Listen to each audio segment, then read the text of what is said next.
ሰላም የተከበራችሁ ተመልካቾቻችን ከአማራ ሚዲያ ኮርፖሬሽን ጎንደር ስቱዲዮ የሰዓቱ ዜናዎቻችን ይዘን ቀርበናል። ከዜናዎቹ ጋር አዲስ አለማየሁ ነኝ። አብራችሁን ቆዩ። ፋይዳ ዲጂታል መታወቂያ ከዚህ ቀደም ይፈጸሙ የነበሩ ዘርፈ ብዙ ወንጀሎችን ለመቀነስ እንዳስቻለ የሰሜን ምዕራብ ሪጅን ኢትዮ ቴሌኮም አስታወቀም። ፋይዳ መታወቂያ ከግለሰቦች የግል መረጃ ጋር የተሳሰረ መሆኑ አስተማማኝ እንደሚያደርገውም የጎንደር ከተማ ነዋሪዎች ተናግረዋል። ተስፋዬ ጋሹ ተጨማሪ ዘገባ ይዟል። ፋይዳ ዲጂታል መታወቂያ የቴክኖሎጂ ሽግግር ለማፋጠንና ዲጂታል ኢኮኖሚ ለመገንባት ታስቦ የተዘጋጀ ደህንነቱ የተጠበቀ ስልት ነው። በአሁኑ ወቅት በኢትዮጵያ አገልግሎቶች ለማግኘት የፋይዳ መታወቂያ መኖሩ ግዴታ እየሆነ መጥቷል። ይህንንም አስመልክቶ ዜጎች የፋይዳ መታወቂያ እያወጡ ይገኛሉ። በጎንደር ከተማ አስተዳደር የፋይዳ መታወቂያ ለማውጣት በምዝገባ ላይ ያገኘናቸው ተገልጋዮች ስለ መታወቂያው ጥቅም አስፈላጊነትና አጠቃላይ ምንነት ያላቸውን ግንዛቤና መረዳት እንዲህ ይገልጻሉ። ስሜ ቤቴሌም ይባላል። ናሽናል አይዲ ለማውጣት ነው። ትምህርት ቤት ላይ ግዴታ ነው ምናምን ነገር ስለተባለ ለማውጣት ተገኝቻለሁ። ብዙ ጥቅሞች አሉት ብዬ ነው የማስበው። የሚያጭበረብሩትም ከሌላው አንፃር ጥሩ ነው። ይሄ ነገር ባይመጣ ኖሮ ግን ወንጀለኛውም ይበዛል። ስሜ ጋሻው አላም ይባላል። ሁሉን አቀፍ ስለሆነ የተሻለ እንትን አለው ብዬ አስባለሁ። ከአካውንት ጋር ታስተሳስራለህ። ማጭበርበር ጋርም በተያያዘ አሻራ የመያዝ እንትን ስለሚኖር ስለዚህ ወንጀሎችን የመከላከል እንትን አቅም ያለው እንትን ነው ማለት ነው። የሰሜን ምዕራብ ሪጅን የብሔራዊ መታወቂያ አስተባባሪ በሪሁን ጌትነት ፋይዳ መታወቂያ ዘርፈ ብዙ ጠቀሜታን በአንድ የያዘ የዲጂታል መታወቂያ ስርዓት መሆኑን ያስረድተዋል። ይህ መታወቂያ ለህብረተሰቡ ህገወጥን ከመከላከል አንጻር በተለይ ከባንክ አሰራር ጋር ተያይዞ ግለሰቦች በተለያየ መታወቂያ የተለያየ አካውንት አውጥተው ከሙስና ጋር በተገናኘ የሚያገኙትን ገንዘብ ለመደበቅ ይጠቀሙበት ነበረ። ከዚህም ጋር በተያያዘም እንዲሁም የጥቁር ገበያንም ሂደት ይሳለጥበት ነበር። ወንጀለኞች እንዲሁም ደግሞ በቀላል የሚያዙበት ሁኔታ አልነበር። ከዚህ በተጨማሪም አሁን በስፋት ከትምህርት ቤቶች ጋር እየሰራን ነው። ተማሪዎችን እየመዘገብን ያለንበት ሁኔታ አለ። ስኩል ማኔጅመንት አንጻር ብዙ ጠቀሜታ ሊኖረው እንደሚችል ይታወቃል ማለት ነው። የፋይዳ መታወቂያ ህገወጥ አሰራሮችን መቆጣጠር የሚያስችል መሆኑን ያነሱት አቶ በሪሁን ይህ ዘመናዊ የመታወቂያ ስርዓት በህገወጥ ድርጊቶች ሳቢያ የሚባክኑ ሀብቶችን በመታደግ የሀገርን ኢኮኖሚ ከማሳደግ ባለፈ የግለሰቦችን የፋይናንስ ደህንነት በአስተማማኝ ሁኔታ ለመጠበቅ ከፍተኛ ሚና እንደሚጫወት አስገንዝበዋል። የብዙ ወንጀሎች ማጭበርበር መነሻው መታወቂያ። አንድ ሰው የተለያዩ መታወቂያዎች ነበሩት። አሁን በቀላሉ ባንክ ሂደት ብንመለከት አንድ ሰው እስከፈለገው መታወቂያ ድረስ የተለያየ ባንክ ቁጥር ሊኖረው ይችላል፣ ስሙን በመቀያየር ማለት ነው። ይህ ደግሞ እንደሚታወቀው ብዙ የሙስና ሂደቶች የተደበቁበት ሂደት። ትልቁ ሪሶርስ ደግሞ የመሬት አስተዳደር ነው። ከመሬት አስተዳደር ጋር ተያይዞም ተመሳሳይ ወንጀሎች አሉ። አንድ ሰው በተለያየ መታወቂያ የተለያየ ሀብት ሊይዝ ይችላል። በእነዚህ በወንጀለኞች ደግሞ የተጠቃለለ ሀብቱ ሊወሰድበት ይችላል ማለት ነው። ስለዚህ ፋይዳ መታወቂያ ፌር የሆነ የፋይናንስ ሂደት ይፈጥራል ሲባል እነዚህ ሁሉ የሚያካትት ነው ማለት ነው። ዜጎች በየትኛውም ተቋማት ተገቢ አገልግሎት እንዲያገኙ ፋይዳ መታወቂያ ማውጣት እንደሚገባቸውም ተመላክቷል። ለብሔራዊ ፈተና በቂ ዝግጅት ማድረጋቸውን በጎንደር ከተማ ያዘዙ አጠቃላይ ሁለተኛ ደረጃ ትምህርት ቤት ተማሪዎች ተናገሩ። በጎንደር ከተማ አስተዳደር ከ36,000 በላይ ተማሪዎች ብሔራዊ ፈተና እንደሚወስዱ የገለጸው የከተማ አስተዳደሩ ትምህርት መምሪያ ተማሪዎች የተሻለ ውጤት እንዲያመጡ ከአጋር አካላት ጋር እየሰራ መሆኑን ገልጿል። ቃል ኪዳን ኃይሌ እንደሚከተለው ታቀርበዋለች። የ12ኛ ክፍል ተማሪዎች ለሀገር አቀፍ ፈተና ዝግጁ የሚያደርጋቸው የቅድመ ዝግጅት ስራዎች እያከናወኑ ይገኛሉ። በጎንደር ከተማ አስተዳደር አዘዞ አጠቃላይ ሁለተኛ ደረጃ ትምህርት ቤት ተማሪዎች ለፈተና ብቁ የሚያደርጋቸውን ዝግጅት ማድረጋቸውን አንስተው በትምህርት ቤቱ እገዛና ክትትል እያገኙ መሆኑን ተናግረዋል። ሰለሞን ፈረደ እባላለሁ። ትሬኒንጉ እስካሁን ሶፋር በጣም አሪፍ ነው። ያ ማለት ሞዴሎችን ምናምን 5 ሞዴሎች ተጭነዋል ከኮምፒውተሩ። የነዛ ሞዴሎች በየሳብጀክታቸው እየገባና እየሰራን እንገኛለን። መምህሮችም አሉ ጋይድ የሚያደርጉ እንደዚህ አድርጉ እያሉ የሚናገሩ። ስለዚህ እስካሁን አሪፍ ነው። ተማሪዎች ወርቅ ሰማኝ ይባላለሁ። የ12ኛ ክፍል የሶሻል ሳይንስ ተማሪ ነኝ። አዳሪ ትምህርት ቤትም ጥናትም አለውበት ማታ። ይሄ ክላስ ደግሞ የአይቲ ክላስ ነው። የሞዴል ፈተና ልምምድ የምንወስድበት ክላስ ነው። እንደምታዩት እየተለማመድ ነው። ያው በጣም ቀላል ነው ስናየው፣ ማለት በወሬ አክብደን እንደምናየው አይደለም። አሁን ካየነው በተግባር በጣም ቀላል ነው። የአዘዞ አጠቃላይ ሁለተኛ ደረጃ ትምህርት ቤት መምህር አበበ ገብሬ ተማሪዎች በበይነ መረብ ፈተና የሚወስዱ መሆኑን ተከትሎ በፈተና ወቅት ማድረግ ስለሚገባቸው ተግባራት ግንዛቤ መፍጠር ስራዎች እየተሰራ መሆኑን ተናግረዋል።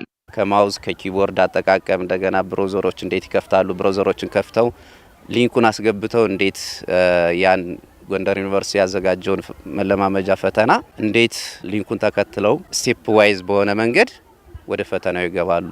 ከፈተናው ከገቡ በኋላ አንዳንድ ቴክኒካል የሆኑ ለምሳሌ ፍላግ የማድረግ ምርጫ መርጠው እንደገና መቀየር ሲፈልጉ ክሊር ማይ ቾይስ ማድረግ ፍላግ ያረኩትን ጥያቄ ተመልሰው ማስተካከል እንደሚችሉ ሲጨርሱም ሎጋውት ብለው እንዲወጡ አሳይተናል ተማሪዎቹ ማለት ነው። በትምህርት ቤቱ ከ500 በላይ ተማሪዎች ሀገር አቀፍ ፈተናን እንደሚወስዱ የተናገሩት የአዘዞ አጠቃላይ ሁለተኛ ደረጃ ትምህርት ቤት ርዕሰ መምህር ተቀባ ማመጫው ተማሪዎችን ለሀገር አቀፍ ፈተና ለማዘጋጀት እየተሰራ መሆኑን ገልጸዋል።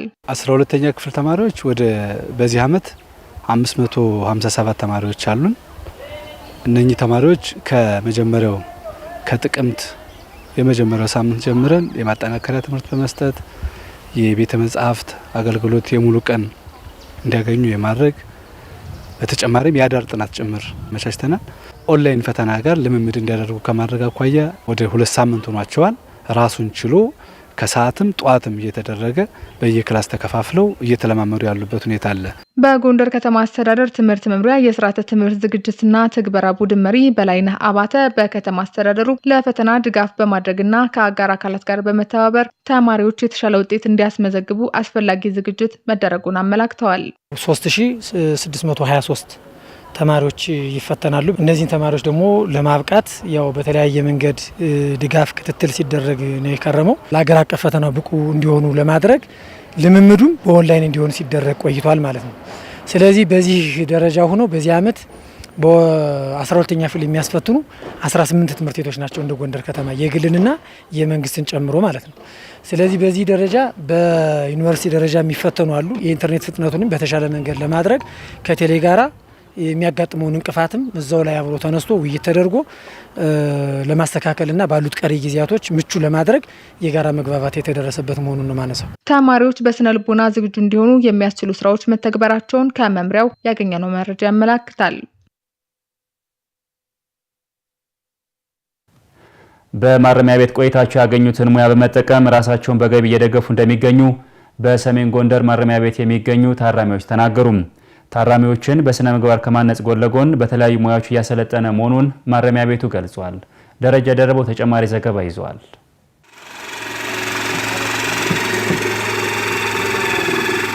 በማህበራዊ ህይወት ውስጥ በዕለት ተዕለት ህይወት በሚያጋጥሙ ግጭቶች አለያም በሌሎች ምክንያቶች የሰው ልጅ ጥፋት ሊሰራ ይችላል። ከጥፋት መማርና ራስን ማረም ሰዋዊ ባህሪ ነውና ሰዎች እንደየሁኔታው ራሳቸውን አርመው ለተሻለ ነገ ይተጋሉ። ሰዎች ከጥፋት ወይም ከወንጀል ድርጊት ከሚታረሙባቸው ቦታዎች መካከል ማረሚያ ቤቶች ይጠቀሳሉ። በሰሜን ጎንደር ዞን ማረሚያ ቤት ተገኝተን ያነጋገርናቸው የህግ ታራሚዎች በማረሚያ ቤት ቆይታቸው የተለያዩ ሙያዎችን ተምረው በገቢ ራሳቸውን እየደገፉ እንደሚገኙ ተናግረዋል። ትምህርት ቤት አለ፣ ማሽን ጣውላ ቤት አለ፣ ማሰልጠኛ ሸማ ቤት አለ። እንደዚህ ያለ ቤተሰቦቻችን እንኳን እኛ ለቤተሰቦቻችን እናተዳራለን። በሸማ ሰርተን ምንም ይሸግረን ሁሉ ጥበቡ ምንም እየሻሻልን ሁሉ ገንዘባችን ባንክ አግኝተን ብለን በገዚህ እንተዳደራለን። ወጠንም በተለያየ ሙያ ተደራጅተንም ለመስራት የተለያዩ ነገሮች እኛም በቅተን ሌሎችም እንዲበቁ አድርገን የተለያየ ምንጭ ለማግኘት ያው እየሞከርን እንገኛለን። በማረሚያ ቤት ቆይታ ከስነ ምግባር እርምት በተጨማሪ የበርካታ ሙያ ባለቤት መሆን እንደሚቻል የጠቀሱት የህግ ታራሚዎች በቀጣይ በማረሚያ ቤቱ የመስሪያ ቦታ ጥበትና የስራ መሳሪያዎች እጥረት እንዲፈታ ጠይቀዋል። ቦታም ሰፋ ያለ ቦታ ተሰጥቶት ያው ታራሚ እንዲሰለጥን መሆን አለበት። ብዙ የሚሰለጥን ታራሚ አለ። ያው የሸማውም የሆኑም አሁን አለ። ግን ሰፋ ብላ ታራሚ በሙያው ገብቶ እንዲሰለጥን መሆን አለበት። የሰሜን ጎንደር ዞን ማረሚያ ቤት መምሪያ ኃላፊ ዋና ኢንስፔክተር አበባዳነ ታራሚዎችን በስነ ምግባር ከማረም ባሻገር በቆይታቸው የተለያዩ ሙያዎች እንዲማሩ ጥረት እየተደረገ ነው ብለዋል። ከማረም ማነጹ አንፃር እስከ ቀለም ትምህርት ድረስ አለን። አሁን እንደታየው ከ1 እስከ 6 ክፍል እናስተምራለን። የጣውላ ማሽን አለን፣ እደ ጥበብ አለን፣ ሸማቃ ስራ አለ፣ የልማት ስራዎች አሉ። በእነዚህ አሰልጥነን አስተምረን ጥሩ አምራች ዜጋ ሆነውና ወንጀል ጠሩ ነው የበደሉትን ህብረተሰብ ወጥተው የሚከሱበት መንገድ እንዲያመቻቹ አስተምረን ማውጣት ነው። ከቦታ ጥበት አንጻር የገጠሙ ችግሮችን ለመፍታት ማረሚያ ቤቱ ከደባርቅ ከተማ አስተዳደር ጋር እየሰራ እንደሚገኝ ገልጸዋል። እንጨት የተሰራ ነው። ቦታውን ጠባብ ነው። አንሳት የነበሩ ታራሚዎች ከ150 እስከ 200 የነበሩ ታራሚዎች ነበርና በእነዛ ስታንዳርድ ታስቦ የተሰራ ነው። ስለዚህ አሁን ላይ በጣም የቦታ ጥበት አለብን። ሰፋ ያለ ነገር ለመስራት ከተማ አስተዳደርን ቦታ እየጠየቅን ያለና እስከዛው ድረስ ግን በዚህ ባለች ጠባብ ቦታ ምትሆን ጥሩ ነገር እየሰራን ያለን። በማረሚያ ቤቱ የሚገኙ ታራሚዎችን በተለያዩ ሙያዎች ለማብቃት በሚደረገው ጥረት የተለያዩ አጋር ድርጅቶች ድጋፍ እንዲያደርጉም ኃላፊው ጠይቀዋል። የተከበራችሁ ተመልካቾቻችን ከአማራ ሚዲያ ኮርፖሬሽን ጎንደር ስቱዲዮ የሰዓቱ ዜናዎቻችን የተከታተላችኋቸውን ይመስሉ ነበር። ከዜናዎቹ ጋር አዲስ አለማየሁ ነበርኩ። ጤና ይስጥልኝ።